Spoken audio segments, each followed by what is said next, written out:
অনেক দিন পরে বাসা থেকে বের হয়েছে। ওই যে দেখেন আজকে মুরগির সঙ্গে খেলা করতেছে। হ্যাঁ, বের হইতে তো পারেই না, অনেক দিন পরে বের হয়েছে। আসো আসো আসো, এদিকে আসো, এদিকে আসো।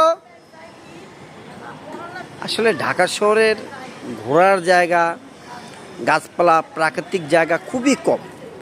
এই জন্য যারা ঢাকা শহরে ফ্ল্যাট বাসায় থাকে তাদের আসলে মূলত এক রকমের প্রতিবন্ধী জীবন বললেই ভুল হবে না। নাই কোনো খেলার মাঠ, নাই কোনো ঘোরার মাঠ। যাই হোক, আজকে আমরা চলে আসছি স্কুলের মাঠে। বাবা তুমি খুশি হয়েছো? হ্যাঁ, দেখেন কি খেলাধুলা করতেছে। বাবা এদিক তাকাও, এদিক তাকাও, এদিক তাকাও, দেখি দেখি। বাবা এই যে এদিকে আসছে, এদিকে আসছে। হ্যাঁ, সে অনেকদিন পরে বাইরে যেতে পারে, খুবই খুশি। যাক, সবাই দোয়া করবেন ওর জন্য। আসসালামু আলাইকুম রহমতুল্লাহ বারাকাতুহু।